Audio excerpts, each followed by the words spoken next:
நிச்சயம் மரணம் வரும், நீ ஒரு நாள் இறந்திடுவாய்.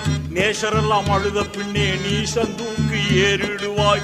அச்சான கபரஸ்தானில் நீ அடங்கி மண்ணாவாய். அறுதியில உனை எழுப்பும் இறுதி கியாமத் நாளும் வரும். அந்நாளை உணர்ந்திடாமல் ஆணவத்தால் பேசுகின்றாய். மௌத்தையே நீ மறந்து எங்கு வாழலாகுமா?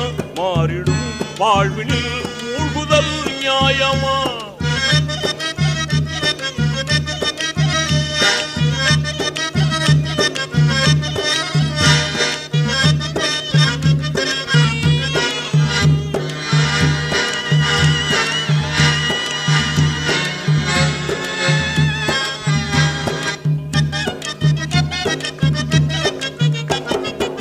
நன்மை தீமை செயல்கள் மீசானில் நிறுக்கப்படும்.